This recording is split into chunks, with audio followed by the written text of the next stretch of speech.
I'm your host, Slugman23. You're joining me for Vampire Girl 2, Chapter 14. When you and Asher arrive back at the Sky Castle, his keeper, Sari, is facing in the front hall. She scampers towards you the moment you come into sight, smoothing her clothes in an attempt to look less frazzled. Prince Asher, there have been more attacks. What? She seems more confident than before, though I can't say I'm happy about the news. Siri begins listing the latest targets that the Druids have laid waste to. What? You destroyed one of Zeb's trading ships. Rick set fire to Nami's place. There's still no sign of the Tor and the Earth Spirit. The young keeper shakes her head, and you don't know if you're worried or relieved that the Earth Druid remains absent. None so far. The princes are meeting at the High Castle to vote on a course of action. When are they meeting? Sherry winces, stammering out her reply. Well, now, my lord. Oh, nice of you to tell us. Bloody hell, they'd better not make any decisions without me. Without us, you mean? Asher glances at you in surprise, seeming to have never considered you'd want to come. I need to go with you.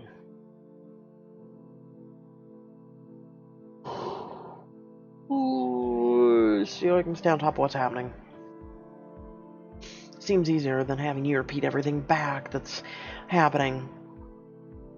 Well, you shake her head, pressing on. We're out of time. War is here, and I'm part of it. I'm coming with you. Fair enough. None of them can argue that you're the safest with me.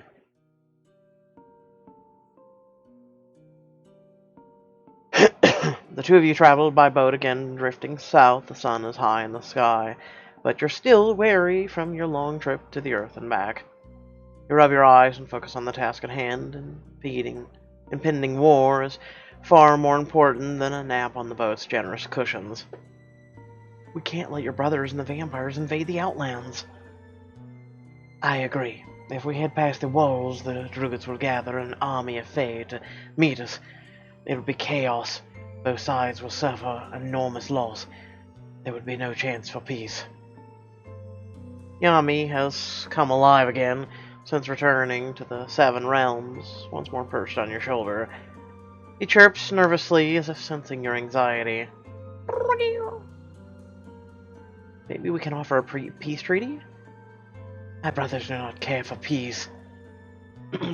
Once again, you're reminded of why you suspect Asher really is the best choice to lead. If they capture one of these druids, I pray they don't learn to the Waystones.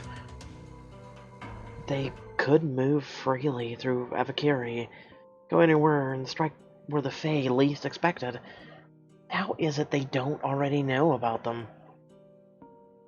Asher sighs, staring out at the horizon as his expression darkens with grief. When we invaded Inferno, we destroyed everything in our path. Many Fae began to flee. We thought they retreated to the Outlands. But they were escaping Avakiri, their most fortified kingdom. He nods, his eyes still on the river ahead, as he remembers those violent times. They sent armies back to meet us, and every soldier was sworn to secrecy. A loyal Fae would die before revealing the doors. So, how did the king find out about him? When our kind slew the last of the High Fae, we thought we had won the war. But then my father... He trails off, silent for a moment. You lay a reassuring hand on his shoulder. Your father learned the truth about the hidden Fae kingdom of Avakiri. Through torture.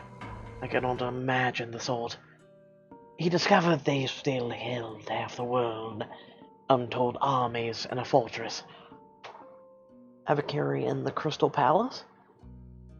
Asher nods. An entire civilization thriving in secret as their enemies sought them scattered to the Outlands. But you know about the doors, too. Varys told you? Asher looks shocked, totally stunned by your powers of deduction. Yes, how did you know? You sense a strange vibe from him. Almost awe, as if you cracked what he thought was an unbreakable code. Nothing, who cares? Does it matter? I'm right, aren't I? Fair enough. Ah, here we are. The banners of the High Castle come into view as you near the massive fortress.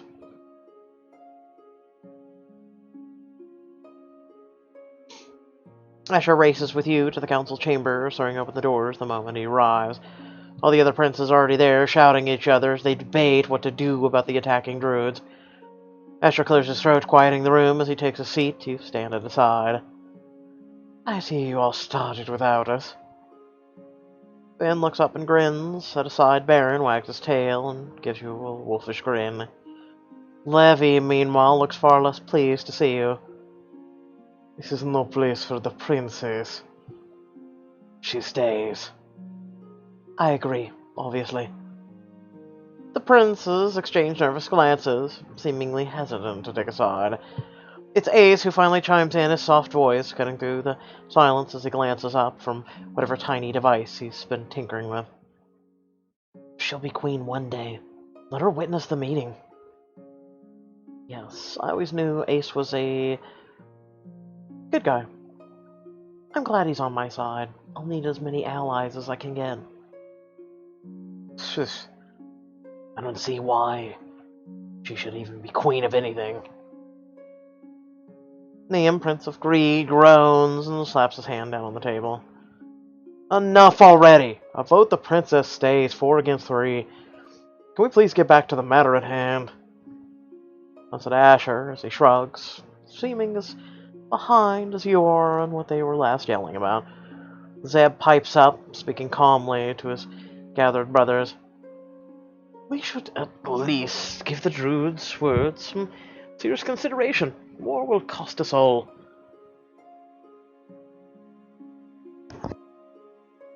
Excuse me.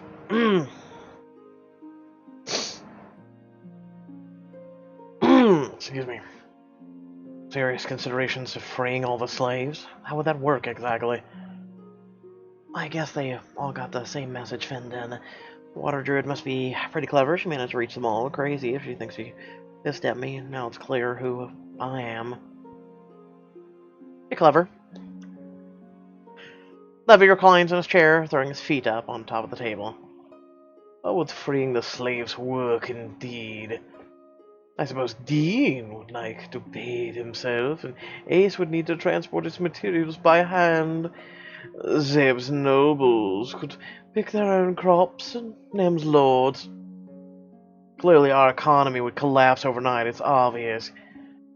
It wouldn't just be the nobles revolting, but the middle class as well. Niam sighs and shakes his head as Levy beams in satisfaction. It's either we fight the Fae or we fight our own kind. Seems like a simple choice to me. Your heart sinks as Levy snaps his fingers at Niam's words, grinning from ear to ear. Yes, we defeated the druids before. We can do so again. Asher was right, none of them want peace. I wouldn't say that. Asher wants peace. Finn is able to be spoke to even though he's the Prince of War, and Niam was merely stating what can happen on both spectrums. You look to Zeb to be the voice of reason, but even he seems to be weighing their words carefully. We defeated the High Fae. The druids all fell into their slumber. How could they have returned? Clearly one must have survived. We must find the High Fae and kill it, just as we did before. What if there's another way? All eyes are on you as the room falls into a stunned silence. You're not part of this council, girl. Let her speak. You took a step forward, trying to summon the same confidence you mustered when facing down Orin. Well?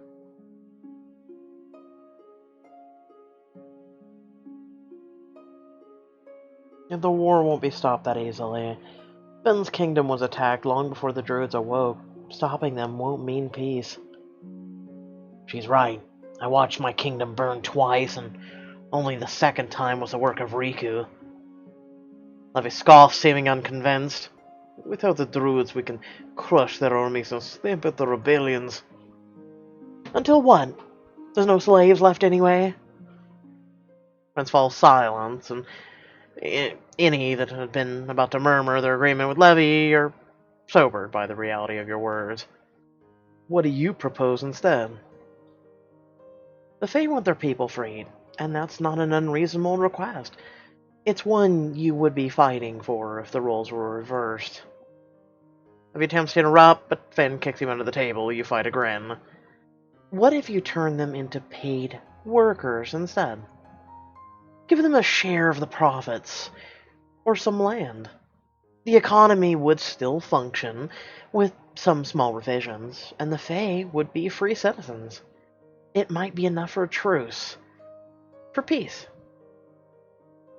Liam shakes his head, tapping the table with his finger. But what if they don't want to work for us once they're free? And what if they're magic? How do we keep them in line when they can use it against us? Clear your throat, which seems to gain their attention again. Well, for starters,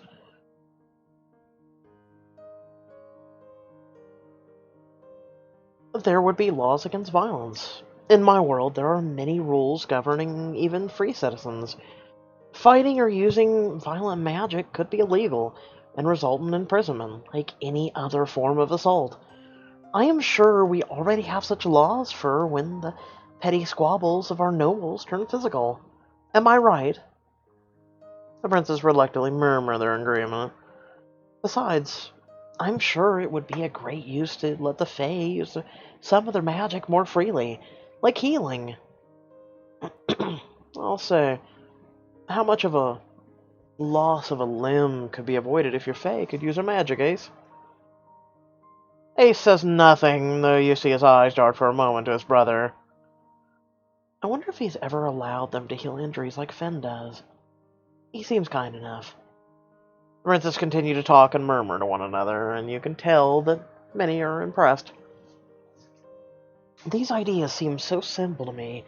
How could they have never thought of it? Because these ideas weren't built by you, and it's coming from a place and a civilization which these things have already built up to. Your eyes find Ace as he continues to tinker with his little contraption, and you're reminded suddenly of the curse of the seven brothers share. Wait, Ace told me that he can't remember any of the Earth's technology. But it's not just him. All the brothers aren't allowed to harbor any of Earth's artifacts. They can't learn from Earth. Does that include our culture, our history? They may not realize it. I have to find out if this is true. Could this make or break the entire war? Just assume you're right. If that's true, then the princes have no real-life wisdom to learn from. It means they have had to think up an entire way of life with only the help of a cruel father to guide them. They couldn't just learn from history because they had no history. Not Earth's, at least. Suddenly it hits you. The curse has no power over you. I remember everything about Earth. The failed empires, the successes, technology, the civilization's worth of knowledge, morals, lessons. Asher was right. I might make a better ruler than any of them. Even he didn't have these answers. Dean is the first to speak up against your ideas, tapping on the table to get the attention of his brothers.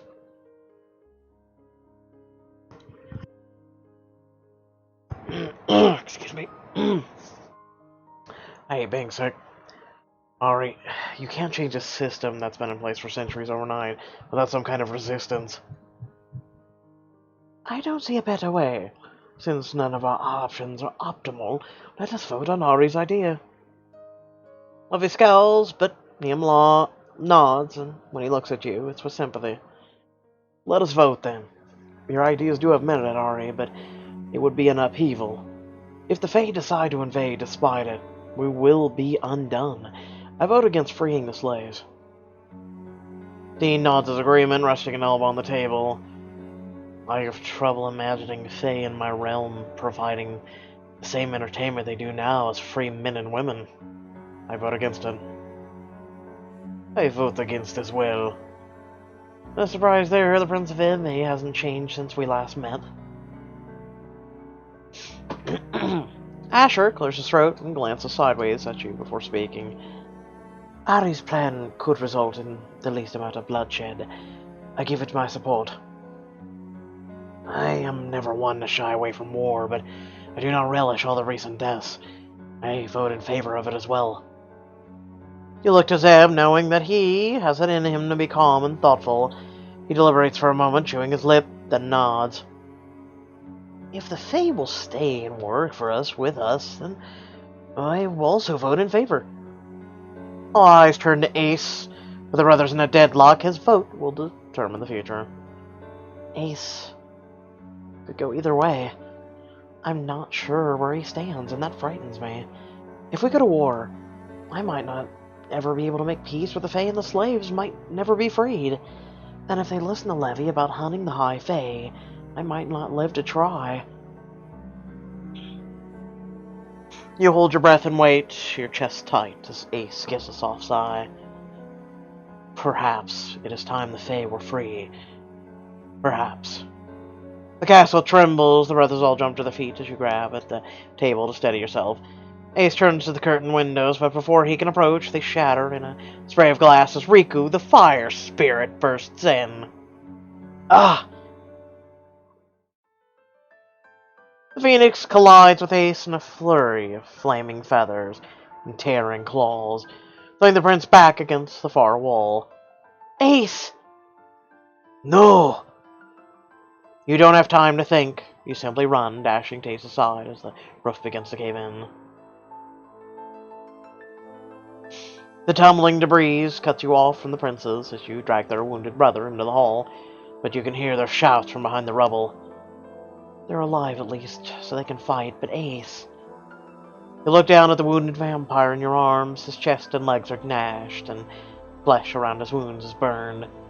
Yami trembles on your shoulder as you try to rouse the battered Prince of Sloth. Ace, we have to get out of here.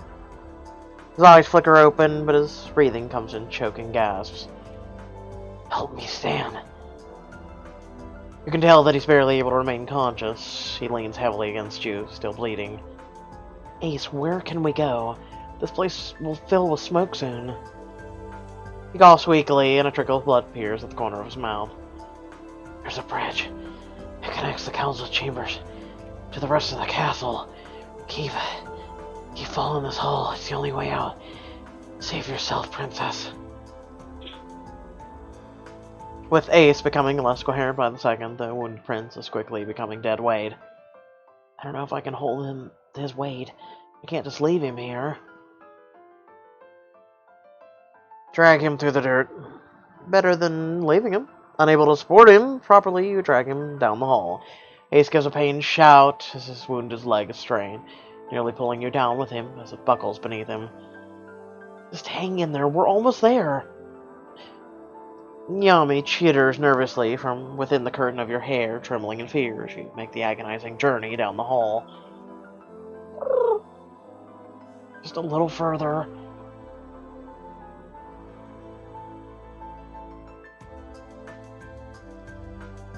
Finally, at the door, you kick it open and make your way out onto the narrow walkway. We made it. Ace, can you hear me? The wind buffets you as you help the half-conscious prince make the slow, treacherous journey across. A trickling path of blood is left behind you, smearing on the rough stones beneath your feet.